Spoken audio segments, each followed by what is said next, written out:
Passons maintenant à notre nouvelle leçon qui sera répartie en deux. Dans cette première partie, nous allons définir la voix active et la voix passive.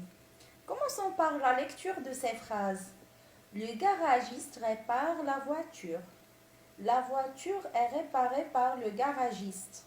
Alors, nous remarquons bien que les deux phrases ont le même sens, mais elles ne sont pas construites de la même manière.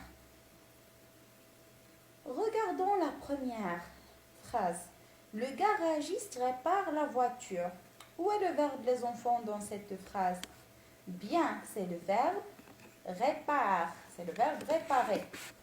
Le sujet, c'est le garagiste. Très bien.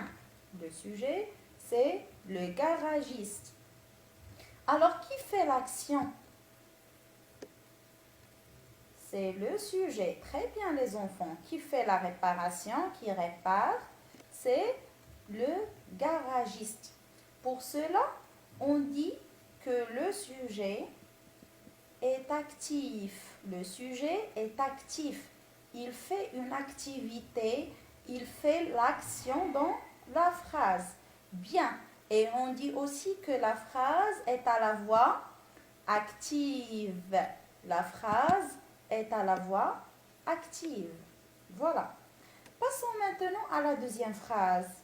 La voiture est réparée par le garagiste.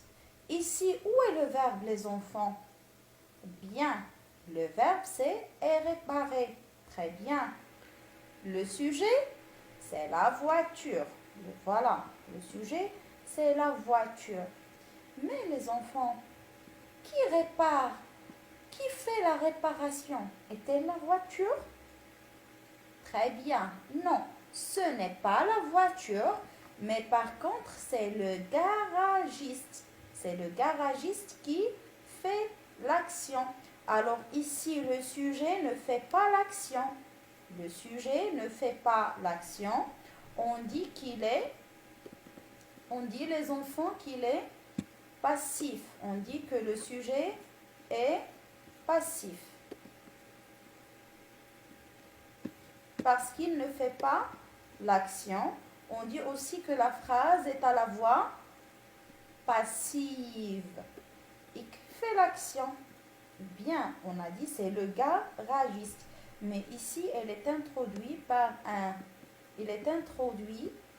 un complément.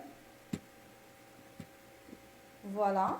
Il est introduit, par une préposition. Par, qui fait l'action, on a dit, qui agit, c'est le garagiste. C'est un complément d'agent, on l'appelle complément d'agent parce que c'est lui qui agit. Par contre, le sujet ne fait rien, on dit que le sujet est passif et que la phrase est à la voix passive. La phrase est à la voix passive. Voilà, le sujet ne fait pas l'action, il est passif et la phrase est à la voix passive. Passons maintenant à cet exercice d'entraînement. Ces phrases sont-elles à la voix active ou à la voix passive? Le stade est envahi par un flot de supporters. Des voitures mal garées gênent la circulation. Les joueurs ont signé des autographes. Les deux équipes sont applaudies par les spectateurs. Alors les enfants, comme je viens d'expliquer, il faut juste bien lire la phrase, chercher le verbe, le sujet et voir. Si le sujet fait l'action, on dit qu'il est actif et que la phrase est à la voix active.